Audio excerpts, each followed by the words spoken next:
Capítulo 6. Religiones hititas y cananeas. 43. Simbiosis anatólica y sincretismo hitita. Se ha insistido en la sorprendente continuidad religiosa producida en Anatolia desde el séptimo milenio hasta la implantación del cristianismo. No hay, en efecto, verdadera solución de continuidad entre las informes estatuillas de una divinidad masculina erguidas a lomos de un toro, como las que han sido halladas en el nivel B de Çatalhöyük, hacia el año 6000 a.C., las imágenes del dios de la tormenta de época hitita y las estatuas de Júpiter Doliqueno, al que adoraban los soldados romanos, ni entre la diosa de los leopardos de Çatalhöyük, la diosa hitita Hepat y las cibeles de época clásica, 1. En parte al menos, esta continuidad es consecuencia de una sorprendente preferencia por el sincretismo religioso. La etnia indoeuropea designada en la historiografía moderna bajo el nombre de hititas dominó Anatolia durante el segundo milenio, Reino Antiguo, 1740 a 1460 a.C., Imperio, 1460 a 1200 a.C. Después de subyugar a los Attis, la más antigua población anatolia cuyo idioma nos es conocido, los invasores ariófonos iniciaron un proceso de simbiosis cultural que se prolongó mucho tiempo después de que se hundieran sus creaciones políticas. Poco después de penetrar en Anatolia, los hititas experimentaron los influjos babilónicos. Más tarde, sobre todo durante el Imperio, asimilaron el núcleo esencial de la cultura de los hurritas, población no indoeuropea que habitaba en las regiones septentrionales de Mesopotamia y Siria. La consecuencia es que en el panteón hitita hallamos codo a codo divinidades de origen sumero-acádico, divinidades anatólicas y divinidades hurritas. Los mitos y ritos hititas hasta ahora conocidos tienen en su mayor parte paralelos o incluso responden a modelos pertenecientes a las tradiciones religiosas attis o hurritas. La parte menos significativa es la herencia indoeuropea. Sin embargo, a pesar de la heterogeneidad de sus fuentes, las creaciones del genio hitita, y en primer lugar el arte religioso, no carecen de cierta originalidad. Las divinidades se distinguían por la fuerza terrorífica y luminosa que de ellas emanaba, véase el Splendor Divino, Melamú, párrafo 20. El panteón hitita era muy numeroso, pero de algunos dioses lo ignoramos todo salvo su nombre. Cada ciudad importante constituía la residencia principal de una divinidad a cuyo alrededor se agrupaban otros personajes divinos. Igual que en el resto del cercano Oriente Antiguo, los dioses habitaban en los templos, los sacerdotes y sus acólitos se encargaban de lavarlos, vestirlos, alimentarlos y distraerlos con sus cánticos y sus danzas. De cuando en cuando, los dioses dejaban sus templos y salían de viaje, y en ocasiones estas ausencias servían para explicar el fracaso de ciertas peticiones. Este panteón se entendía como una gran familia a cuyo frente se hallaba la pareja primordial, los dioses tutelares del país hitita, el dios de la tormenta y la gran diosa.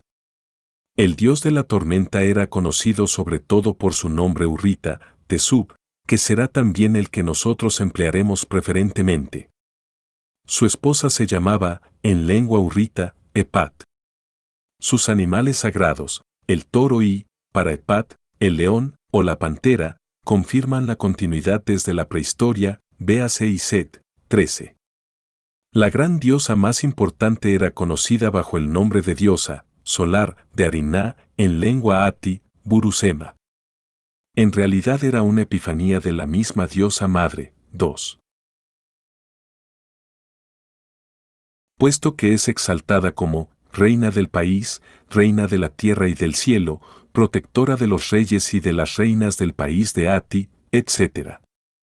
Es probable que la isolarización represente un acto de homenaje llevado a cabo cuando la diosa de Ariná se convierte en patrona del reino hitita.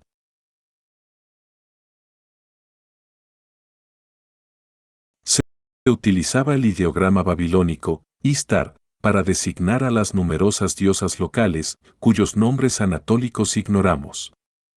su nombre Urrita era Sanska.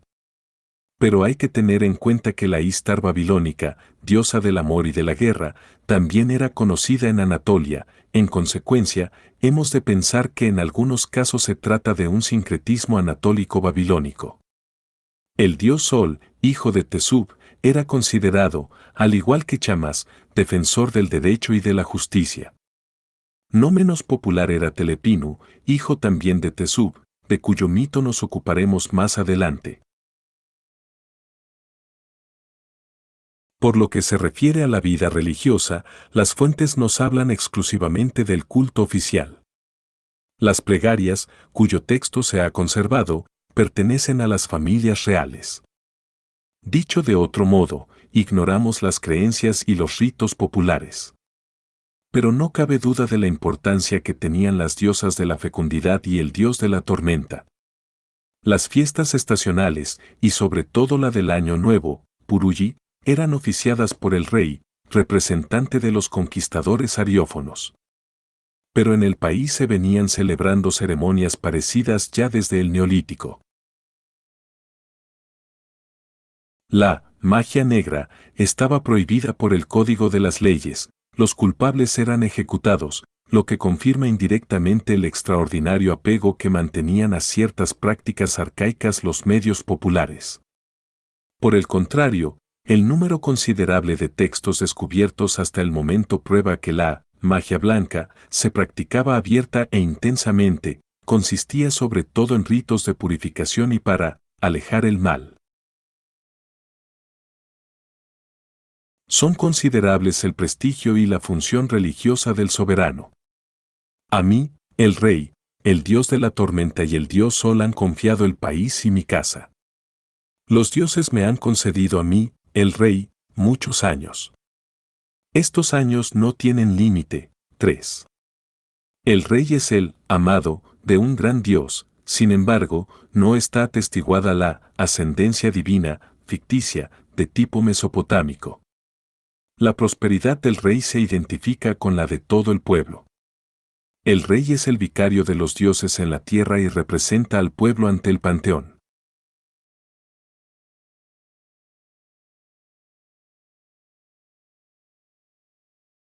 No conocemos ningún texto en que se describa la ceremonia de la consagración, pero sabemos que el rey era ungido con aceite, revestido de un ropaje especial y coronado, finalmente recibía un nombre real. El soberano era a la vez sumo sacerdote, y solo junto con la reina celebraba las fiestas más importantes del año. Una vez muertos, los reyes eran divinizados. Al hablar de la muerte de un rey se decía que se había convertido en Dios. Se instalaba su estatua en el templo y los soberanos reinantes le llevaban ofrendas. Según algunos textos, el rey era considerado en vida encarnación de sus antepasados divinos. 4. 44. El Dios que desaparece. La originalidad del pensamiento religioso, hitita. 5. Se pone de manifiesto sobre todo en la reinterpretación de algunos mitos importantes. Uno de los temas más significativos es el del Dios que desaparece. En su versión más conocida, el protagonista es Telepinu. Otros textos atribuyen esta función a su padre, el dios de la tormenta, al dios solar o a ciertas diosas. Todo el trasfondo, como el mismo nombre Telepinu, es Ati. Las redacciones hititas han sido compuestas en relación con diversos complejos rituales. Dicho de otro modo, la recitación del mito tenía un papel básico en el culto. Se ha perdido el comienzo de la narración. 6. Por ello ignoramos los motivos que tiene Telepinu para tomar la decisión de desaparecer. Quizá fuera porque los hombres lo habían enojado. Lo cierto es que las consecuencias de su desaparición se hacen sentir inmediatamente. El fuego se extingue en los hogares, los dioses y los hombres se sienten abatidos, la oveja abandona a su cordero y la vaca a su ternero, la cebada y el trigo ya no maduran, ni los hombres ni los animales se aparean, los pastos se marchitan y las fuentes se secan. Se trata posiblemente de la primera versión literaria de la Tierra desolada, que más tarde se hará célebre con los romances del Grial. El dios Sol envía entonces sus mensajeros, primero el águila y luego el dios de la tormenta en persona, en busca de Telepinu, pero sin éxito. Finalmente, la diosa madre envía a la abeja, que encuentra al dios dormido en un bosque y lo despierta de un aguijonazo. Telepinu se enfurece y provoca tales calamidades en el país que los mismos dioses se atemorizan y recurren, para calmarlo, a la magia. Mediante ceremonias y fórmulas mágicas se logra aplacar a Telepinu, que se libera de su ira y del mal. 7. Una vez pacificado, retorna junto a los dioses y la vida recupera sus ritmos. Telepinu es un dios que, enojado, se oculta, es decir, desaparece del mundo que le rodea. No pertenece a la categoría de los dioses de la vegetación, que mueren y resucitan periódicamente. Pero su desaparición tiene las mismas consecuencias desastrosas a todos los niveles de la vida cósmica. Por otra parte, desaparición y epifanía significan aquí también descenso a los infiernos y retorno a la superficie de la tierra, véase Dioniso, párrafo 122. Pero entre Telepinu y los dioses de la vegetación existe la diferencia de que su descubrimiento y reanimación por la abeja agrava la situación. Lo que realmente consigue pacificarlo son los ritos de purificación.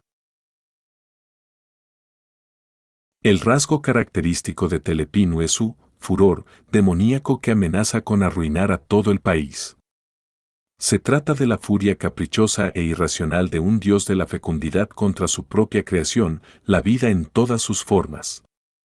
En otros ambientes encontraremos concepciones análogas de la ambivalencia divina que tendrán una elaboración más desarrollada, sobre todo en el hinduismo, véanse Siva, Kali, etc. El hecho de que la función propia de Telepinu pasara luego a los dioses de la tormenta y al sol, así como a ciertas diosas, es decir, a las divinidades que gobiernan determinados sectores de la vida cósmica, prueba que este mito se refiere a un drama más complicado que el de la vegetación. De hecho, ilustra el misterio incomprensible de la aniquilación de todo lo creado por sus propios creadores. 45. Vencer al dragón.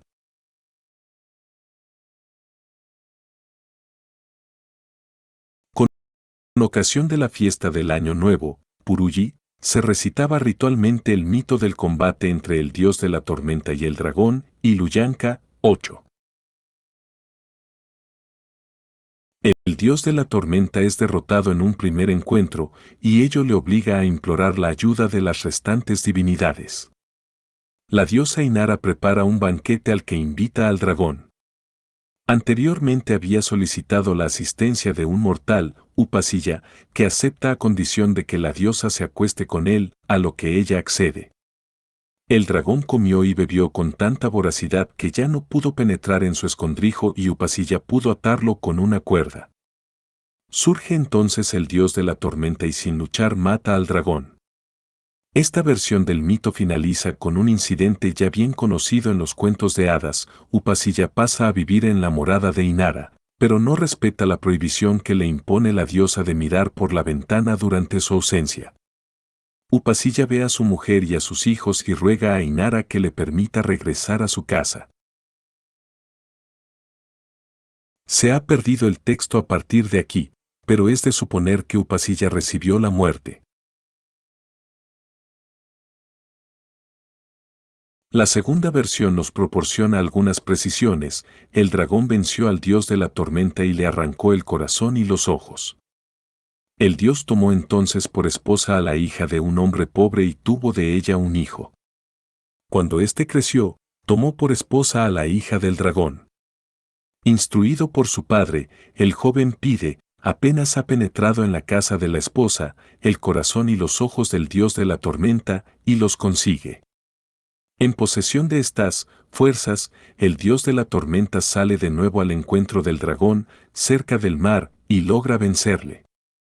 Pero al tomar por esposa a su hija, el marido había contraído el compromiso de permanecer fiel al dragón y pide a su padre que tampoco a él le perdone. Entonces, el dios de la tormenta dio muerte al dragón y a su propio hijo. 9. El combate entre un dios y el dragón constituye un tema mítico ritual muy conocido. Una primera derrota del dios y su mutilación tienen paralelos en el combate entre Zeus y el gigante Tifón. Este logra cortar al dios los tendones de las manos y los pies, se lo echa a las espaldas y lo lleva a una gruta de silicia. Tifón guardó los tendones en la piel de un oso, pero Hermes y Egipán terminaron por robarlos. Zeus recuperó su vigor y acabó por derrotar al gigante. 10. El motivo del robo de un órgano vital es también muy conocido. Pero en la versión hitita el dragón no es el monstruo terrorífico que encontramos en numerosos mitos cosmogónicos o de combates por la soberanía del mundo, véanse Tiamat, Leviatán, Tifón, etc., sino que presenta ya ciertos rasgos característicos de los dragones en los relatos folclóricos, y Lullanka carece de inteligencia y es un ser glotón. 11.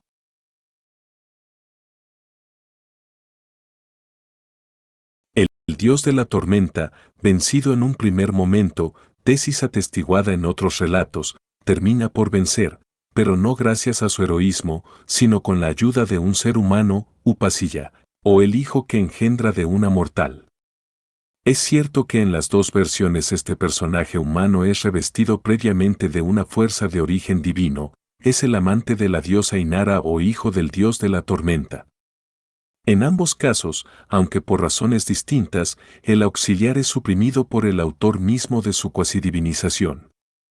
El motivo es evitar que, habiendo participado de la condición divina, la transmita a otros seres humanos. A pesar de esta folclorización parcial, el mito de Iluyanka tenía una importancia capital y era recitado en el marco de la fiesta del Año Nuevo. Algunos textos atestiguan la celebración de un combate ritual entre dos grupos opuestos, 12, comparable al ceremonial babilónico de Akitu. La significación cosmogónica del mito, evidente en la lucha de Marduk contra Tiamat, es sustituida por el combate en que se dirime la soberanía sobre todo el universo, véanse Zeus y Tifón. La victoria del dios asegura la prosperidad y la estabilidad del país. Es de suponer que, antes de su folclorización, el mito presentaba el reinado del dragón como un periodo caótico en el que corrían peligro las fuentes mismas de la vida. El dragón puede simbolizar por igual la virtualidad y la oscuridad, la sequía, la suspensión de las leyes y la muerte. 46. Kumarbi y la soberanía.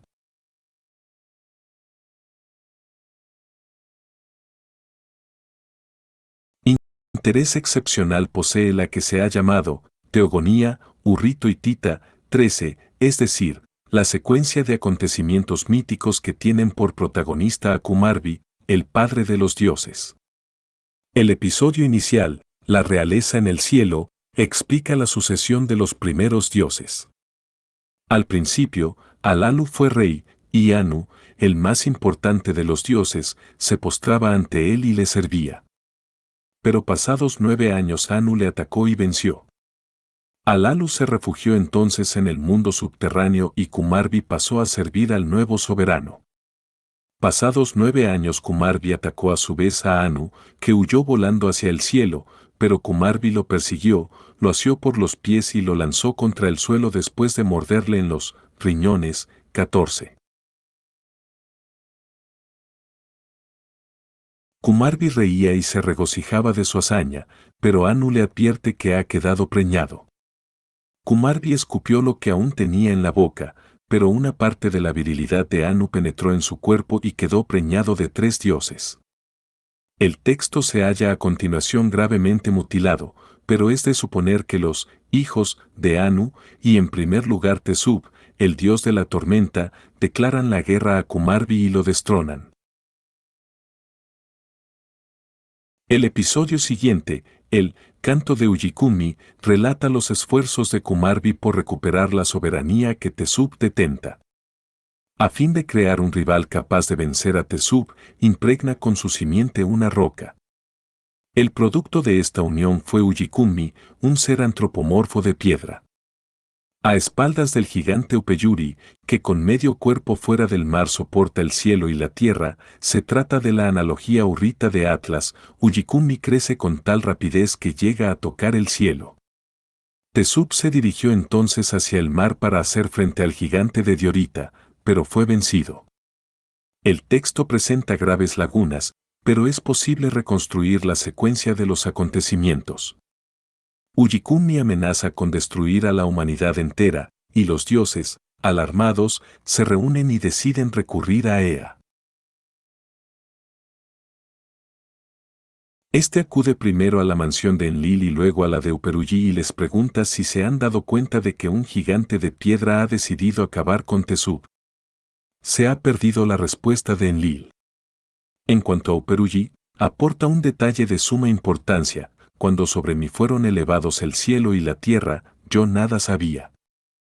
Cuando el cielo y la tierra fueron separados con un cuchillo, tampoco yo supe nada. Ahora me duele mi espalda recta, pero ignoro quién pueda ser ese Dios. Ea pide entonces a los dioses antiguos que abran los almacenes de los padres y de los abuelos, y que traigan el cuchillo con el que habían separado el cielo de la tierra. Se le cortan los pies a Ullizumi y lo debilitan de este modo, pero el bloque de Diorita sigue jactándose de que la realeza celeste le ha sido asignada por su padre, Kumarbi. Finalmente es derrotado por Tesub. Este mito es de gran interés por diversos motivos. En primer lugar, a causa de ciertos elementos arcaicos que contiene, como la autofecundación de Kumarbi al engullir el órgano sexual del dios al que acaba de destronar, la unión sexual de un dios con una masa rocosa, cuyo resultado es el nacimiento de un monstruo antropomorfo mineral, las relaciones entre este bloque de diorita gigante y el Atlas urrita, Uperulli. El primer episodio puede ser interpretado como una alusión a la bisexualidad de Kumarbi, rasgo característico de las divinidades primordiales, véanse, por ejemplo, Tiamat, Surban. En este caso, Tesub, que obtiene irrevocablemente la soberanía, es hijo de un dios celeste, Anu, y de una divinidad andrógina, 15.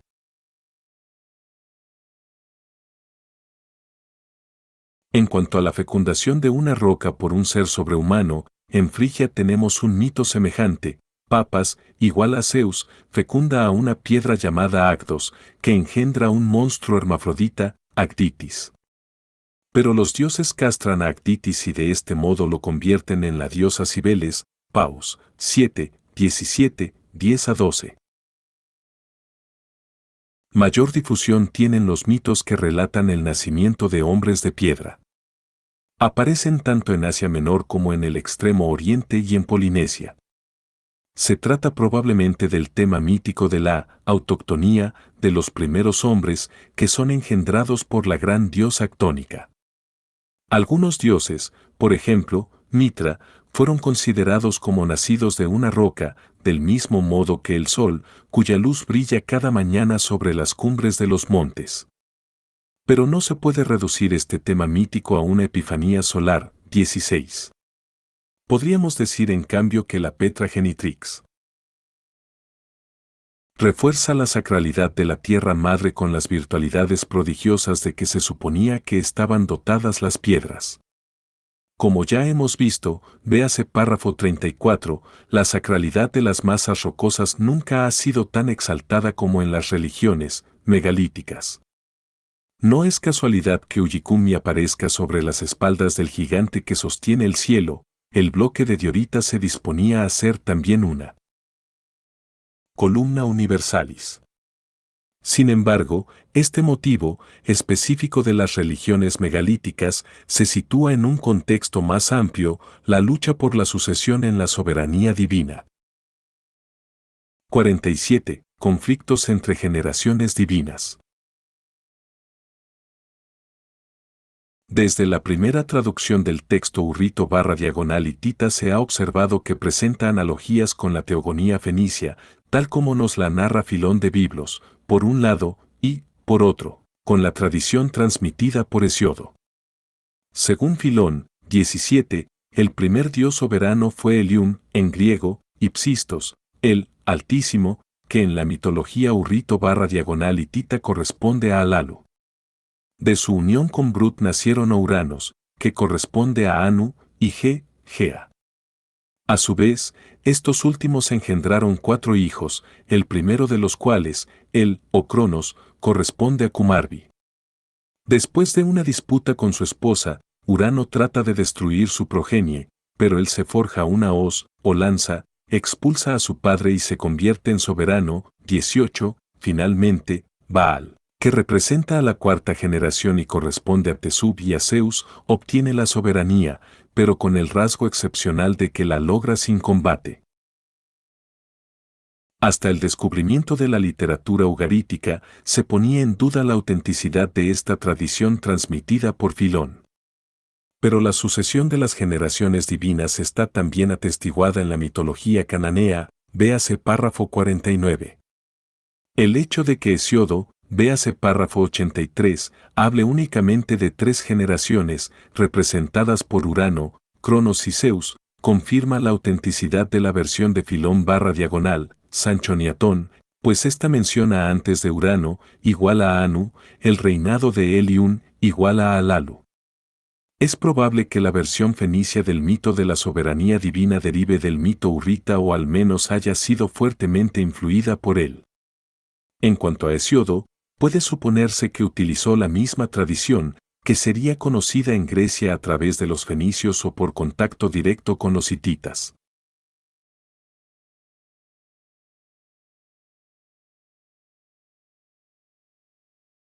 Es importante subrayar el carácter especializado y a la vez sincretista de este mito, y no solo en su versión hurrita/diagonal hitita, en la que además hay numerosos elementos sumero-acádicos. 19. El Enuma Elish presenta también de manera parecida a una serie de generaciones divinas, b. el combate de los dioses jóvenes contra los viejos, y c. la victoria de Marduk, que de este modo asume la soberanía. Pero, en el mito mesopotámico, el combate victorioso finaliza en una cosmogonía, más exactamente en la creación del universo tal como lo conocerán los hombres. Este mito se enmarca en la serie de cosmogonías que incluyen el combate entre un dios y un dragón, al que sigue la desmembración del enemigo vencido. En la teogonía de Hesiodo, el acto cosmogónico, es decir, la separación del cielo, Urano, y la tierra, Gea, en virtud de la castración de Urano, tiene lugar al comienzo del drama y desata de hecho el combate por la soberanía.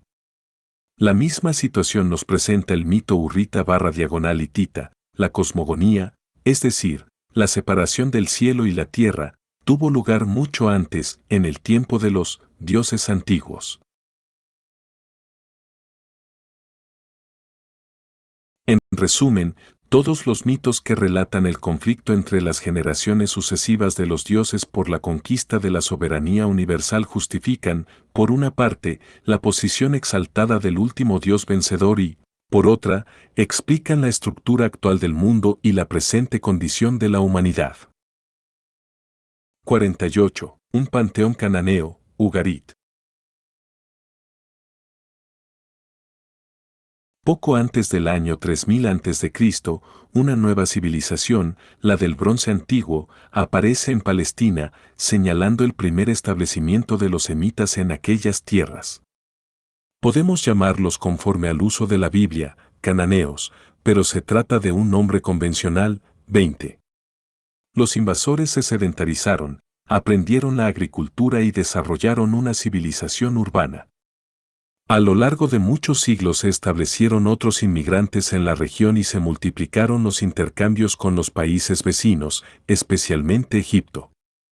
Hacia el año 2200 a.C., la civilización del Bronce Antiguo se arruinó ante la irrupción de una nueva población semita, los amorreos, guerreros seminómadas, agricultores intermitentemente, pero pastores por encima de todo. Pero este final de una civilización significó el comienzo de una era nueva. La invasión de Siria y Palestina por los amorreos, Martú. En sumerio. Amurru en acádico no es más que un episodio dentro de un movimiento más amplio, atestiguado por la misma época en Mesopotamia y Egipto. Se trata de una serie de ataques en cadena a cargo de unos nómadas impetuosos y salvajes, 21, que surgen, oleada tras oleada, del desierto sirio, fascinados y exasperados por la opulencia de las ciudades y de las tierras cultivadas. Pero, al vencer a los aborígenes, adoptan su estilo de vida y se civilizan. Pasado un cierto intervalo, sus descendientes se verán obligados a defenderse frente a las incursiones de otros, bárbaros, que nomadeaban por las márgenes de las tierras cultivadas. El mismo proceso se repetirá en los últimos siglos del segundo milenio cuando los israelitas comiencen a penetrar en Canaán. La tensión y la simbiosis entre los cultos de la fertilidad agraria, que florecían en la costa sirio-palestina, y la ideología religiosa de los pastores nómadas, dominada por las divinidades celestes y astrales, conocerán una nueva intensificación al instalarse los hebreos en Canaán. Podríamos decir que esta tensión, que muchas veces desembocará al mismo tiempo en una simbiosis, será elevada a la categoría de modelo ejemplar, pues Palestina será el escenario en el que un nuevo tipo de experiencia religiosa chocará con las viejas y venerables tradiciones de la religiosidad cósmica. Hasta el año 1929, las únicas noticias que teníamos sobre la religiosidad sirio-cananea eran las que nos ofrecían el Antiguo Testamento, las inscripciones fenicias y ciertos autores griegos, sobre todo Filón de Biblos, del siglo II DC, al igual que Luciano de Samosata, del siglo II después de Cristo, y Nono de Panópolos, del siglo V después de Cristo. El Antiguo Testamento, sin embargo, refleja la polémica contra el paganismo, mientras que las restantes fuentes son o muy fragmentarias o excesivamente tardías. A partir de 1929 fueron exhumados muchos textos mitológicos en el curso de las excavaciones de Ras Chambra, la antigua Ugarit, ciudad portuaria situada en la costa septentrional de Siria. Se trata de textos redactados desde el siglo XIV al XII a.C., pero que contienen unas concepciones mítico-religiosas aún más antiguas. Los documentos descifrados y traducidos hasta el momento resultan aún insuficientes para permitirnos una visión completa de la religiosidad y la mitología ugaríticas.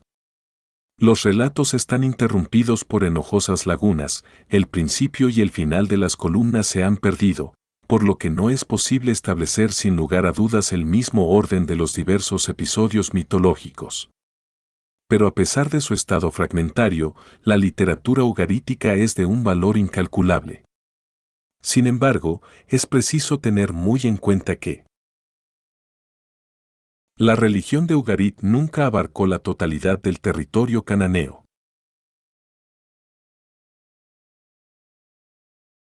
El interés de los documentos ugaríticos radica especialmente en el hecho de que ilustran las fases de la transición entre una determinada ideología religiosa y otra diferente. A la cabeza del panteón aparece él. Su nombre significa Dios en semítico, pero entre los semitas occidentales es un Dios personal. Se le aplican los apelativos de poderoso, toro, padre de los dioses y de los hombres, 22, rey, padre de los años. Se dice que es santo, misericordioso, sapientísimo. En una estela del siglo XIV aparece sentado en un trono, majestuoso, con barba, vestido con una larga túnica, con la tiara coronada de cuernos, 23. Hasta el momento no ha aparecido ningún texto cosmogónico, 24.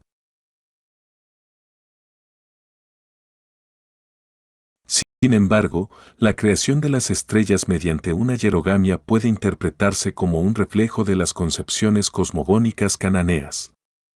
En efecto, el texto /inversa 52, el nacimiento de los dioses benignos y hermosos, describe al fecundando a sus dos esposas, Aserat y Anat, que dan a luz el lucero de la mañana y el lucero de la tarde. 25. Aserat, que también ha sido, engendrada por él, es llamada madre de los dioses, _51, y se dice que engendró 70 hijos divinos. A excepción de Baal, todos los dioses descienden de la pareja primordial formada por él y Aserat. Sin embargo, a pesar de los epítetos que lo presentan como un dios poderoso, verdadero, señor de la tierra, y aunque en las listas sacrificales su nombre se pronuncia en primer lugar, él aparece en los mitos como un ser físicamente débil, indeciso, senil, resignado. Algunos dioses lo tratan despectivamente y hasta sus dos esposas, Aserat y Anat, le son arrebatadas por Baal. De todo ello debemos sacar la conclusión de que los epítetos con que se le ensalza reflejan una situación anterior, cuando él era efectivamente el jefe del panteón. La sustitución de un antiguo dios creador y cosmócrata por un dios joven, más dinámico y especializado en la fecundidad cósmica, es un fenómeno muy frecuente. Muchas veces el creador se convierte en un deus otiosus y se aleja progresivamente de su creación. Con frecuencia esta sustitución es el resultado de un conflicto entre generaciones divinas o entre sus representantes.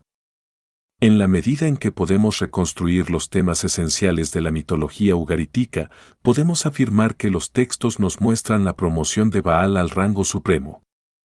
Pero se trata de una promoción conseguida mediante la fuerza y la astucia, que por otra parte no carece de una cierta ambigüedad. Baal es el único dios que, a la vez que se cuenta entre los hijos de él, puesto que éste es el padre de todos los dioses, ya era venerado durante el tercer milenio en las regiones del Alto y Medio Eufrates, 26.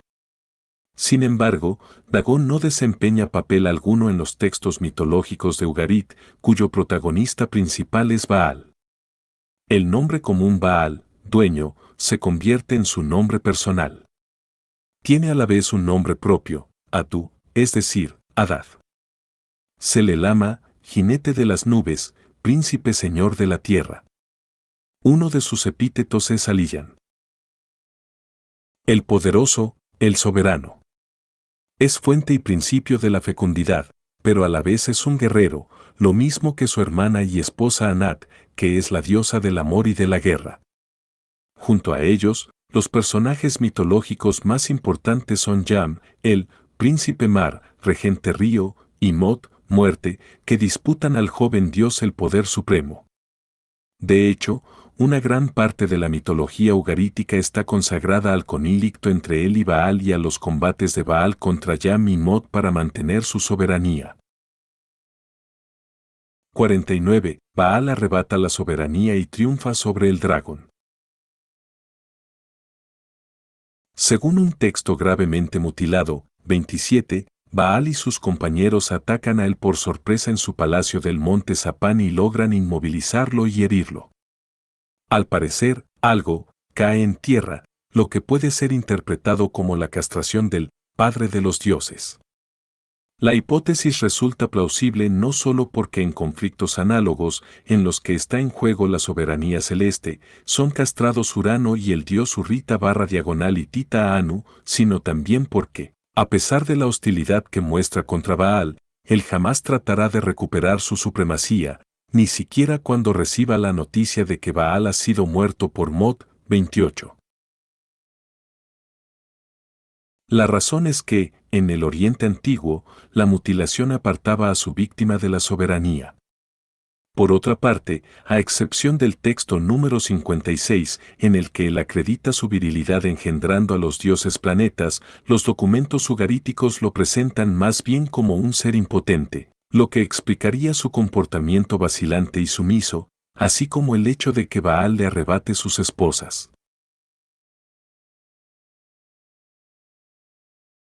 Al arrebatarle su trono del monte Sapán, Baal obliga a él a retirarse al otro extremo del mundo, a la fuente de los ríos, a lo hondo de los abismos, que en adelante serán su morada. 29.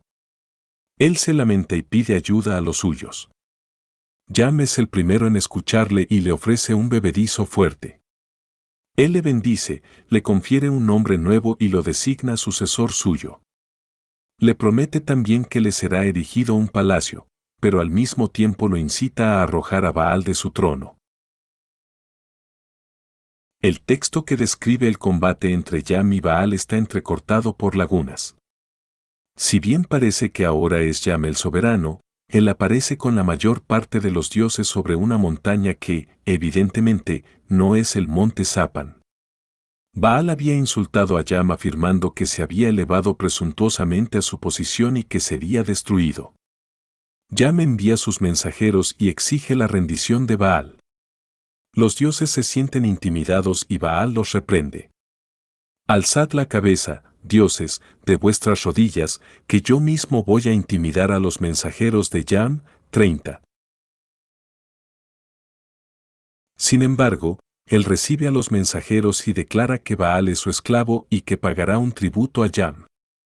Como Baal, probablemente, se muestra amenazador, él añade que los mensajeros podrán dominarlo sin dificultad. Baal, sin embargo, se dispone a hacer frente a Yam con la ayuda de Anat, aunque, según otra tablilla, Yam habría logrado arrojar a Baal de su trono y habría sido vencido luego por Anat.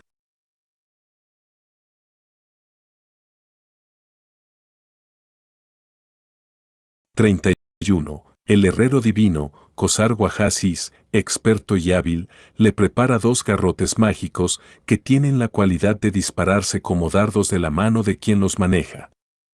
El primer garrote toca a Yam en el hombro, pero no le hace caer. El segundo le golpea en la frente, y él, príncipe Mar, es abatido. Baal lo remata, y la diosa Astarte le pide que lo despedace y disperse sus miembros. 32. Yam es presentado a la vez como Dios y como demonio. Es el hijo amado de él y, en su condición de Dios, recibe sacrificios como los demás miembros del panteón. Pero al mismo tiempo es un monstruo acuático, un dragón de 7 cabezas, príncipe mar, principio y epifanía de las aguas subterráneas. La significación mitológica del combate es múltiple. Por una parte, y en el plano de las imágenes estacionales y agrícolas, el triunfo de Baal alude a la victoria de la lluvia contra el mar y las aguas subterráneas, el ritmo pluvial, que representa la norma cósmica, sustituye a la inmensidad caótica y estéril del mar y las inundaciones catastróficas. Con la victoria de Baal triunfa la confianza en el orden y en la estabilidad de las estaciones. Por otra parte, el combate contra el dragón acuático ilustra la aparición de un dios joven en tanto que campeón y por ello mismo, nuevo soberano del panteón. Finalmente, en este episodio puede adivinarse la venganza del primer nacido, Yam, contra el usurpador que había castrado y destronado a su padre, él. 33. Estos combates tienen una dimensión ejemplar, es decir, que pueden ser repetidos indefinidamente. De ahí que Yam, a pesar de haber sido muerto por Baal, reaparezca en los textos. No es el único, por otra parte, que posee una existencia cíclica. Como veremos enseguida, Baal y Mod participan de un modo de ser parecido. 50. El Palacio de Baal. Para celebrar su victoria contra el dragón, Anat ofrece un banquete en honor de Baal.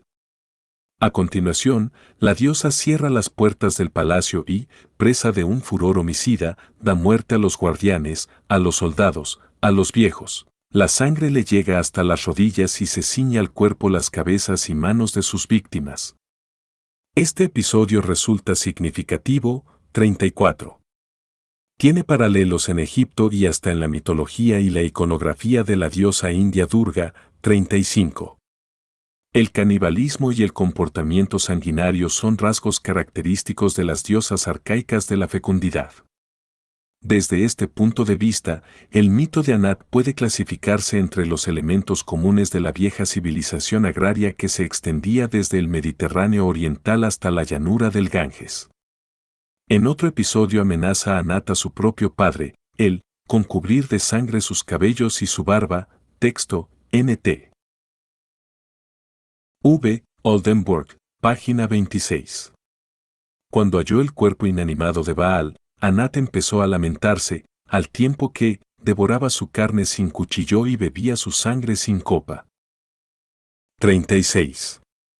Precisamente a causa de su comportamiento brutal y sanguinario, Anat, al igual que otra diosa del amor y de la guerra, recibió atributos masculinos, por lo que ha sido considerada como una deidad bisexuada.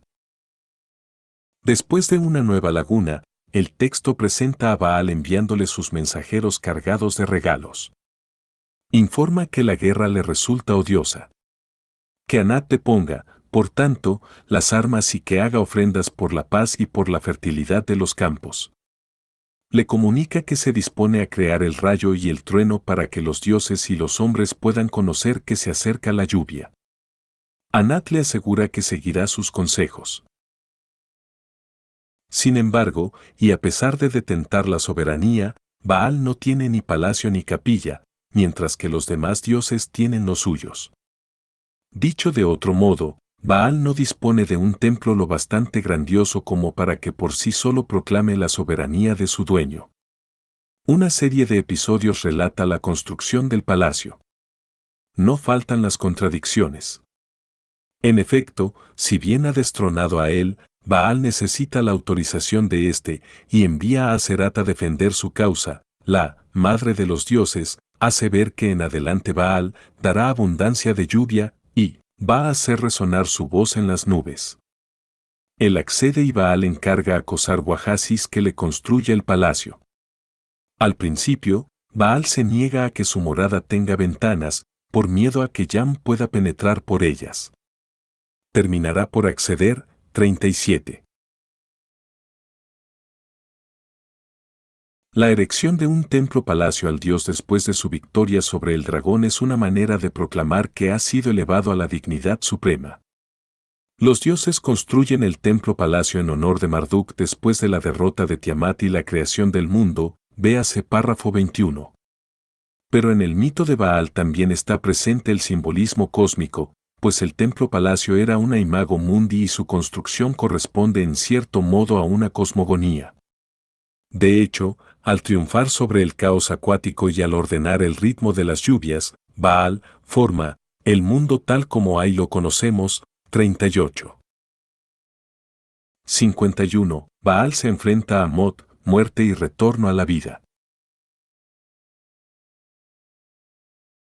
Una vez acabado de construir el palacio, Baal se dispone a hacer frente a Mot, la muerte. Esta divinidad presenta un gran interés. Es, por supuesto, uno de los hijos de él y reina en el mundo infraterrestre. Pero al mismo tiempo representa el único ejemplo conocido en el cercano Oriente de una personificación, lo que supone al mismo tiempo una divinización de la muerte. Baal le envía mensajeros para advertirle que en adelante él es el único rey de dioses y de los hombres, para que los dioses puedan engordar a los humanos, las multitudes de la tierra, puedan saciarse. 7. 50,2. Driver, OP Sit. Página 101. Baal ordena a sus mensajeros que se dirijan hacia las dos montañas que señalan los confines del mundo, que las atraviesen y que desciendan bajo tierra. Los mensajeros encontrarán a Mot sentado sobre su trono en medio del fango, en una región cubierta de inmundicias. Pero no pueden acercarse demasiado, pues Mot podría engullirlos en sus enormes fauces. Tampoco deben olvidar, añade Baal, que Mot es responsable de las muertes causadas por el calor tórrido. Mot despide a los mensajeros y conmina a Baal que venga a encontrarse con él, porque, precisa Mot, Baal ha dado muerte a Yam y ahora le toca descender a los infiernos. 39. Ello es suficiente para desarmar a Baal.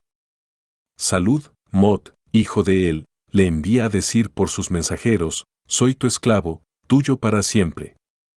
Lleno de gozo, Mot declara que, una vez en el infierno, Baal perderá todo su vigor y será aniquilado. Le ordena que lleve consigo a sus hijos y su cortejo de vientos, de nubes y de lluvias, en lo que consiente Baal. Pero antes de descender a los infiernos, se une a un genio femenino y engendra un hijo. Baal lo reviste de sus ornamentos y lo encomienda a él. Parece como si en el momento del peligro extremo Baal recuperase su forma primigenia de toro cósmico. Al mismo tiempo se asegura un sucesor para el caso de que no pudiera retornar ya a la tierra. No sabemos cómo murió Baal, si cayó en su combate o si se sintió simplemente aniquilado por la presencia terrorífica de Mot. El interés del mito ugarítico reside en el hecho de que Baal, dios joven de la tormenta y de la fecundidad, recién elevado al rango supremo del panteón, desciende a los infiernos y perece como Tammuz y los restantes dioses de la vegetación. Ningún otro Baal-Hadad conoció una suerte semejante, ni el Hadad venerado en Mesopotamia ni el Urrita Tesub. Sin embargo, en fecha tardía, también Marduk desaparecía cada año y era encerrado en la montaña. En este descensus ad inferos. Se adivina la voluntad de conferir a Baal un prestigio múltiple y complementario al presentarlo como campeón triunfante contra el caos acuático y, en consecuencia, como dios cosmócrata e incluso cosmogónico. Baal es dios de la tempestad y de la fecundidad agraria, recordemos que es hijo de Dagón, grano, pero también dios soberano, decidido a implantar su soberanía en el mundo entero, incluido también el infierno. De todos modos, después de esta última empresa cambian las relaciones entre Baal y él, y la estructura y ritmos del universo reciben su forma actual. Cuando el texto prosigue después de una nueva laguna, dos mensajeros informan a él de que han hallado el cuerpo de Baal.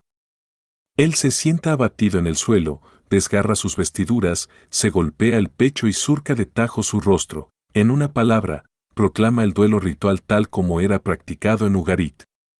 Baal ha muerto. Grita. ¿Qué va a hacer de la multitud de los humanos? 40. Repentinamente parece haberse librado de su resentimiento y de su deseo de venganza.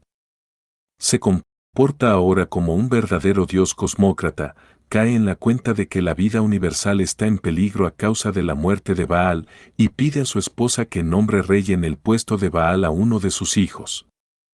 Aserat designa a Atar, el terrible, pero cuando éste ocupa el trono reconoce que no es lo suficientemente grande para ello y que no puede ser rey en modo alguno. Entretanto, Anat parte en busca del cuerpo. Cuando lo encuentra, se lo carga a las espaldas y camina hacia el norte. Después de enterrarlo, sacrifica un considerable número de animales para el banquete funerario. Pasado algún tiempo, Anat encuentra a Mot. Lo sujeta, lo corta con un cuchillo, lo aventa con el bieldo, lo tuesta con el fuego, lo tritura con el molino, en los campos lo siembra y las aves lo devoran. 41. Anat lleva a cabo una especie de muerte ritual al tratar a Mot como si fuera una gavilla de trigo. Esta es generalmente la muerte típica de los dioses y espíritus de la vegetación. 42. Podríamos preguntarnos si no será precisamente a causa de este tipo de muerte por lo que Mot volverá de nuevo a la vida. En todo caso, la muerte de Mot no deja de tener relación con el destino de Baal. Él sueña que vive y que la grasa llueve del cielo y por los arroyos corre la miel. Recuérdense las imágenes bíblicas de Es 32,14 y Job 20,17. Rompe a reír y declara que se va a sentar y a calmarse, porque el victorioso Baal vive, el príncipe de la tierra existe. Driver, página 113. Pero, del mismo modo que Yam retorna a la vida, también Mot reaparece a los 7 años y se queja del trato que le ha dado Anat. Se queja también de que Baal le haya arrebatado la soberanía, y los dos adversarios reanudan la lucha. Se enfrentan, se golpean con la cabeza y con los pies como los toros salvajes, se muerden como serpientes hasta que los dos caen por tierra, Baal encima de Mot. Pero Zapas, la diosa del sol, advierte a Mot de parte de él que es inútil proseguir la lucha. Mot se somete y reconoce la soberanía de Baal.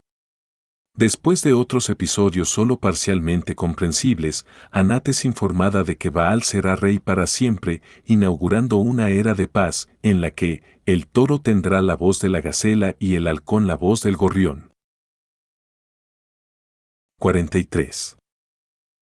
52. El mundo religioso cananeo. Algunos autores han creído ver en este mito un reflejo de la muerte y reaparición anuales de la vegetación. Pero en Siria y Palestina el verano no trae consigo la muerte de la vida vegetal, sino que es precisamente la estación de los frutos.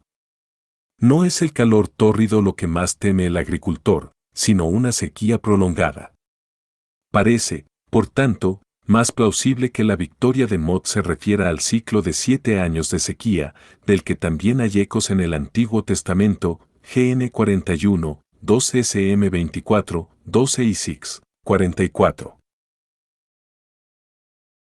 Pero el interés de este mito va más allá de sus ocasionales relaciones con el ritmo de la vegetación.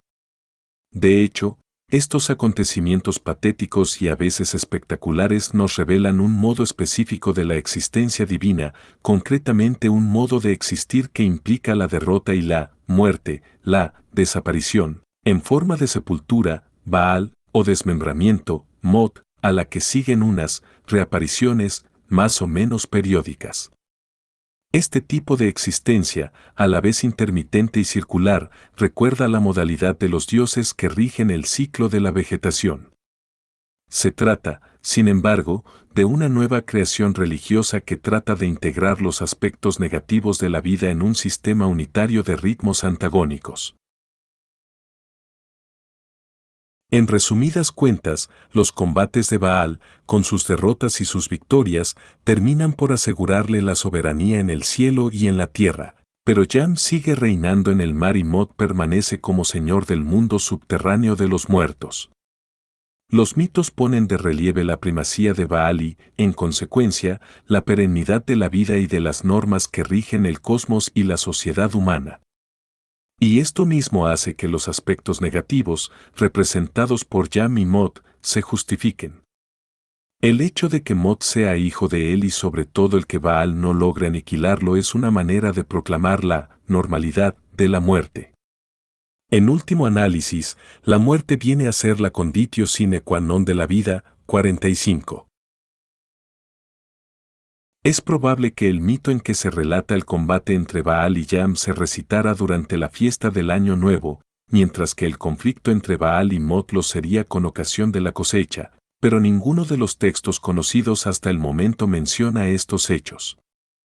También es posible que el rey, del que sabemos que desempeñaba un importante cometido en el culto, representara a Baal en estos dramas míticos rituales, pero esta cuestión es aún objeto de discusiones.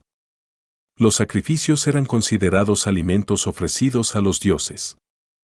El sistema sacrificial parece semejante al del Antiguo Testamento, comprendía holocaustos, el sacrificio u ofrenda de paz o de comunión y el sacrificio expiatorio. Los sacerdotes, KHNM, tenían el mismo nombre que en hebreo, KHN.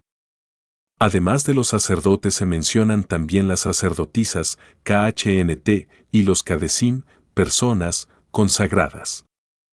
En la Biblia, este término designa la prostitución sagrada, pero los textos ugaríticos no aluden a nada semejante. Finalmente, se citan los sacerdotes oraculares o profetas. Los templos estaban provistos de altares y de imágenes de los dioses y de símbolos divinos. Aparte de los sacrificios cruentos, el culto se componía también de danzas y numerosos gestos orgiásticos que habrían de despertar más tarde la ira de los profetas. Pero no hemos de olvidar que las lagunas de los documentos solo nos permiten formar una visión aproximativa de la vida religiosa cananea. No conocemos ninguna plegaria. Se sabe que la vida es un don divino, pero ignoramos el mito de la creación del hombre. Esta visión religiosa no era exclusiva de los cananeos. Pero su importancia y significación se realzaron por el hecho de que los israelitas, al penetrar en Canaán, Se hubieron de enfrentar con este tipo de religiosidad cósmica que tenía la virtualidad de provocar unos actos cultuales complejos y que, a pesar de sus excesos orgiásticos, no carecían de cierta grandiosidad. Los israelitas compartían la misma convicción acerca del carácter sagrado de la vida, y ello les planteaba en principio un problema: ¿cómo conservar esta creencia sin integrarla en la ideología religiosa cananea? Porque ésta implicaba, como acabamos de ver, una teología específica centrada en la modalidad circular e intermitente del principal de sus dioses, Baal, símbolo de la totalidad de la vida. Pero Yahvé no compartía tales modos de existencia. Tampoco él, aunque este dios había sufrido ya otras modificaciones humillantes. Por otra parte, si bien el culto de Yahvé comprendía determinados sacrificios, este Dios no se dejaba subyugar mediante los actos de culto, sino que exigía la transformación interior del individuo a través de la obediencia y la confianza. Véase párrafo 114. Como veremos más adelante, véase párrafo 60, los israelitas asimilaron muchos elementos de la religiosidad cananea. Pero incluso estos préstamos eran un aspecto más del conflicto. Se luchaba contra Baal con sus propias armas. Si tenemos en cuenta que otros grupos extranjeros, incluso no semitas, como los hurritas y los filisteos, llegaron a olvidarse de su religión propia al poco tiempo de su llegada a Canaán, habrá que juzgar como algo humanamente extraordinario el hecho de que esta lucha entre Yahvé y Baal se prolongara durante tanto tiempo y que, a pesar de los compromisos y a través de muchas infidelidades, terminara con la victoria del yavismo. 46. Capítulo 7. Cuando Israel era niño. 53. Los dos primeros capítulos del Génesis. La religión de Israel es la religión por excelencia del libro. Este corpus escriturístico está formado por textos de época y de orientación diferentes.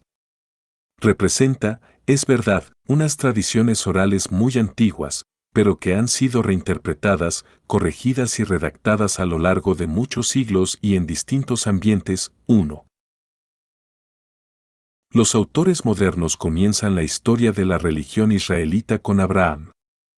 En efecto, según la tradición, Abraham fue el elegido por Dios para que fuera el antepasado de todo el pueblo de Israel y para que se posesionara de Canaán. Pero los 11 primeros capítulos del Génesis narran unos acontecimientos fabulosos que precedieron a la elección de Abraham, desde la creación hasta el diluvio y la Torre de Babel. La redacción de estos capítulos, como se sabe, es más reciente que muchos otros textos del Pentateuco.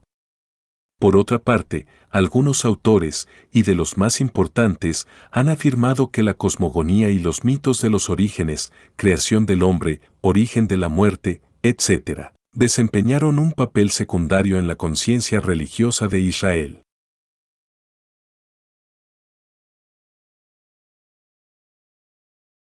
En una palabra, los hebreos se interesaban más por la historia sagrada, es decir, por sus relaciones con Dios, que por la historia de los orígenes que relataba los acontecimientos míticos y fabulosos del Primordium.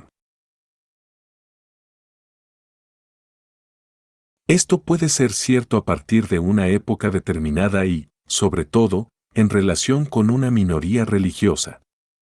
Pero no hay motivos para sacar la conclusión de que los antepasados de los israelitas se sentían indiferentes ante unas cuestiones que apasionaban a todas las sociedades arcaicas, concretamente la cosmogonía, la creación del hombre, el origen de la muerte y algunos otros episodios grandiosos. Todavía en nuestro tiempo, después de 2500 años de reformas, los acontecimientos narrados en los primeros capítulos del Génesis siguen nutriendo la imaginación y el pensamiento religioso de los herederos de Abraham. Siguiendo la tradición premoderna, iniciaremos nuestra exposición por los primeros capítulos del Génesis. La fecha tardía en que fueron redactados no constituye un obstáculo, pues el contenido es arcaico. De hecho, refleja unas concepciones más antiguas que la saga de Abraham. El Génesis se inicia con el célebre pasaje: al principio creó Dios, Elohim, el cielo y la tierra. La tierra era un caos